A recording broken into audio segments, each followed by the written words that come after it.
What's up, Chiefs Kingdom? Noah Gray here, tight end for the Kansas City Chiefs. Make sure you like, share, and subscribe to Josh's channel and check out showmefootball.com for more. What is up, Chiefs Kingdom? Welcome back to another video on my channel. My name is Josh Fan of showmefootball.com and arrowheadaddict.com, covering your Kansas City Chiefs.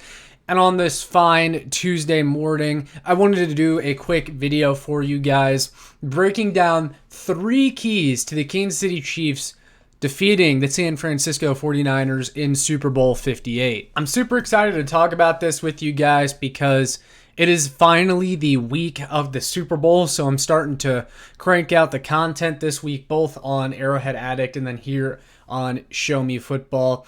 And I'm very confident in this matchup. Now, of course, this is a matchup between 2 heavy hitters, the San Francisco 49ers.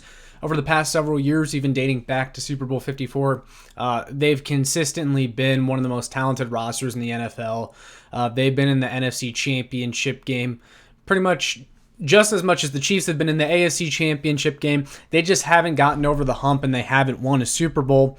And unfortunately, because of Patrick Mahomes and the Kansas City Chiefs, the 49ers may just be snake bitten. But we'll get into that a little bit later. I'm going to have a preview later this week with Michael Darcy of KC Sports Report. But I wanted to give you guys a little bit of a sneak peek into my preview by giving 3 keys to the Chiefs defeating the 49ers in Super Bowl 58. So let's get into it.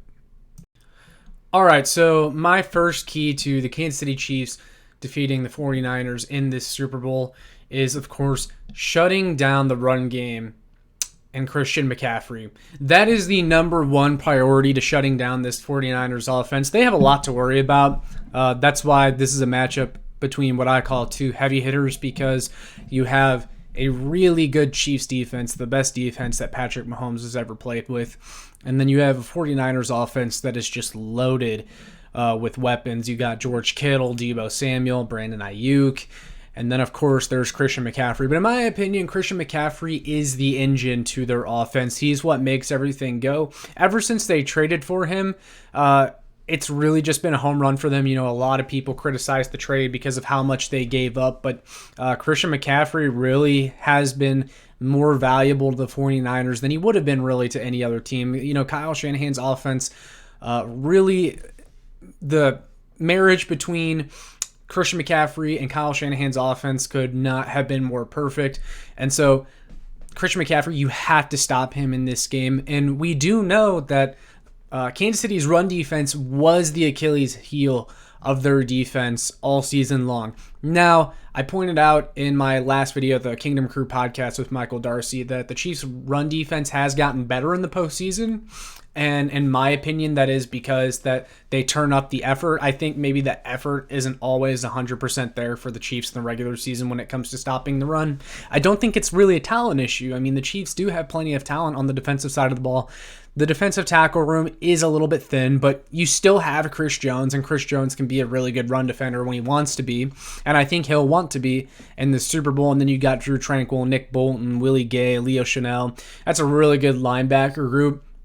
Now, the outside zone run is what is going to be hard to stop, and that's what the 49ers run the most of, is outside zone with Christian McCaffrey. He's a really good athlete. The 49ers love to run outside zone, not only with Christian McCaffrey, but Deebo Samuel. You could even throw him in here too, because he's probably going to get a lot of sweeps in this game. That's just what they do. And the Chiefs have been caught lacking a little bit when defending the outside zone run, because their linebackers have struggled at times to kind of blow through those blocks. And if they're on their A game in this one, then I think they will stop the run. I think the gang tackling is a really big deal too. And that's just, again, something that the Chiefs maybe don't focus on 100% of the time during the regular season. They're just not as concerned about it. But I mean, you look what they did against the Baltimore Ravens, and part of the Ravens not being dominant on the ground in that game was because the Chiefs got up early, which is exactly what they exactly what they wanted.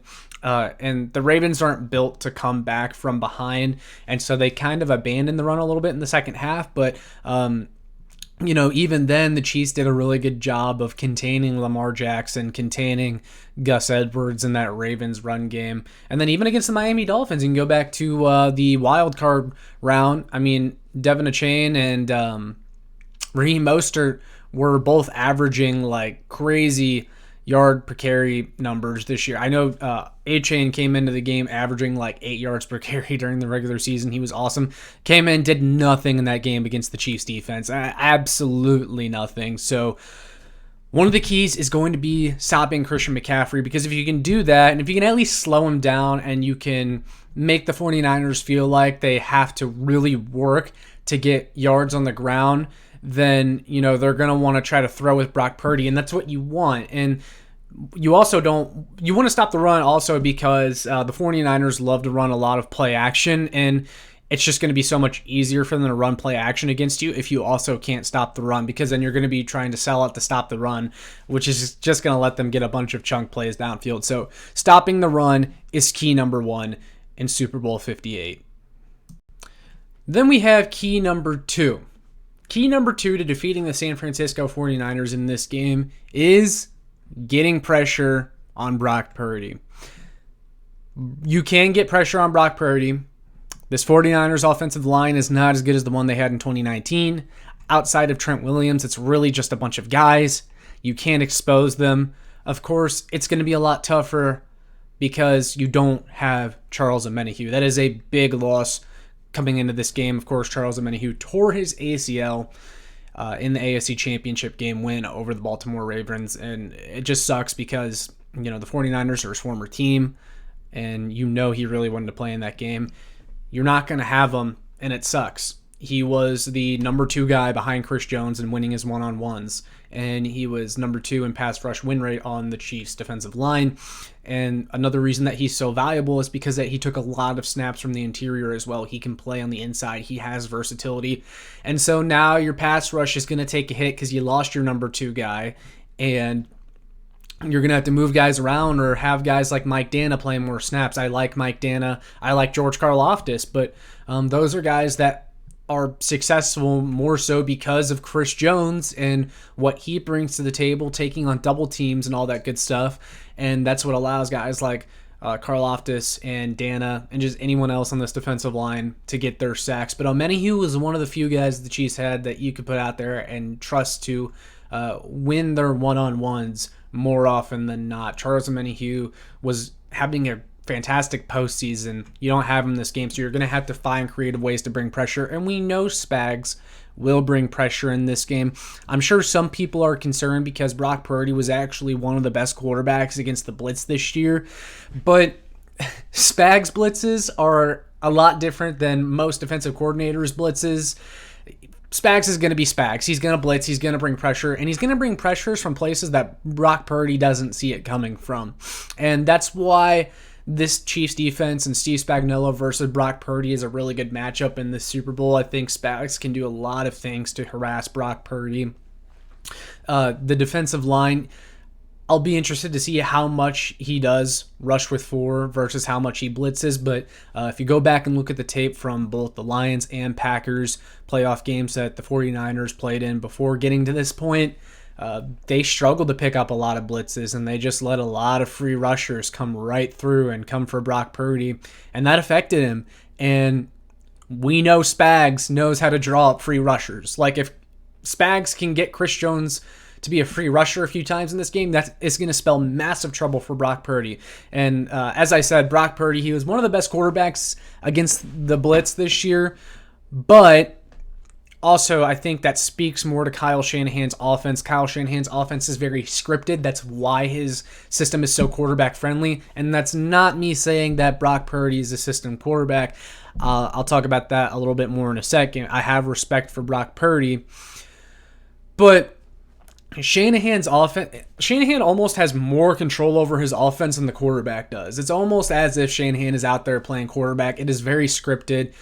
Brock Purdy almost pretty much knows where he's going to go before the ball is snapped every single time. And so if you can get him off his route just a little bit, or if you can get him out of his pattern just a little bit by applying pressure and force him to try and improvise, that's when he can make some mistakes. Purdy has been prone to making mistakes. He's had 6 turnover-worthy throws this postseason alone. And so you can really just get him frazzled and force him to make some throws that sometimes may be completed because the 49ers do have some really good skill players. They had guys that can get open. I talked about Christian McCaffrey and shutting down the run, but the reason he's been so valuable as a running back to the 49ers offense is also because of his receiving ability. CMC was one of the best receiving backs in the NFL this year. He had a real case to be the MVP. But back to the original point, you have to get pressure on Brock Purdy. Getting not even just Brock Purdy, like you got to get pressure. Your defensive line has to get pressure. Like besides quarterback play on your own team, I believe that getting pass rush is the second most important thing for a Super Bowl winning team. If you're not getting to the quarterback, it's just going to be a rough day for you. I mean, go back and look at Super Bowl 55 when the Chiefs got knocked around by the Tampa Bay Buccaneers. The offensive line was the biggest reason for them losing that game, but that overshadows the fact that the Chiefs' defense was terrible, and more specifically, the Chiefs' pass rush. Tom Brady was only pressured 4 times in Super Bowl 55. That's the least amount of pressure he's ever seen in a Super Bowl in his career, and that's just pathetic. You can't do that. You can't come in to a Super Bowl with no pass rush. The pass rush is going to have to play a really good game. The other guys are going to have to step up in the wake of Charles Omenihu's absence. If they can do that, I really think they can cause some problems for Brock Purdy.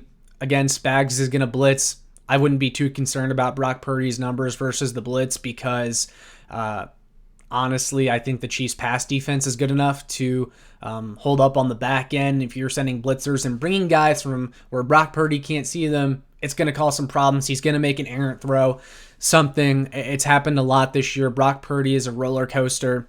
I said I was going to get into him not being a system quarterback. He's not a system quarterback, but Shanahan's system is quarterback friendly, and that's why Brock Purdy has been so successful there. And he's an upgrade over Jimmy Garoppolo because he's a little more mobile than Jimmy Garoppolo. He can extend plays.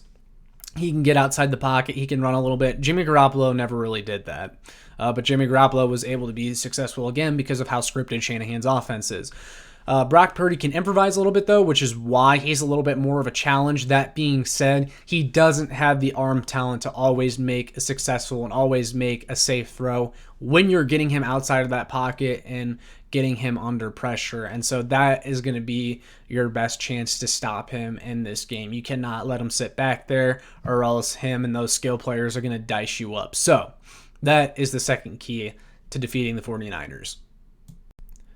Actually, I forgot to throw in for the last key, another reason why getting pressure on Purdy is so important in this game too is because if you get pressure on him consistently enough, then you're going to force the 49ers to make George Kittle into a 6th offensive lineman just so they can have enough time for Purdy to throw, and then you take George Kittle out of the passing game, which is a huge plus. So I wanted to throw that into the second key. But moving on to the third and final key. So the third and final key to defeating the 49ers in Super Bowl 58 is running the football. I want to preface this by saying that I am the biggest proponent of let Patrick Mahomes do his thing, put the ball in your best player's hands. I'm still going to want the Chiefs to throw in this game, obviously, but the statistics do show that the better rushing team has a better record in the Super Bowl. We also know that the passing game was not what the Chiefs are used to this year. It's the weaker part of this offense. You're going to have to lean into the running game a little bit. And Isaiah Pacheco's been good this postseason. I think you got to run the ball specifically with him. And then the biggest reason I say this too is because the 49ers have struggled to stop the run this postseason. Against the Lions and the Packers, both on the conference championship and the divisional round, the 49ers gave up a combined 300 plus yards rushing. They have struggled to stop the run. You can run on this 49ers defense. This 49ers defense is still pretty good.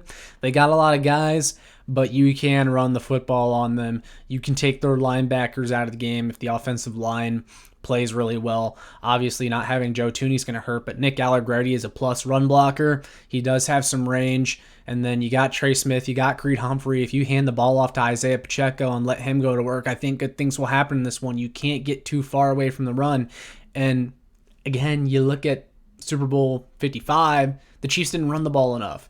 The offensive line was a disaster, and I really did not like how Andy Reid didn't adjust in that game. They just kept dropping back Patrick Mahomes over and over again, and not only was it working, but you just need to hand the ball off every once in a while so Mahomes isn't taking hits. You need to do that to protect him. And also, I mean, the Bucs defense in that game, their base defense was screaming for the Chiefs to run the ball. I don't know what kind of looks the 49ers will give in this game, but what I'll tag on to that is that Super Bowl 54 and Super Bowl 57, in which the Chiefs run, Damian Williams and Isaiah Pacheco were both spectacular. And so if you can get another good rushing performance out of Isaiah Pacheco in this game, I think you'll feel really good.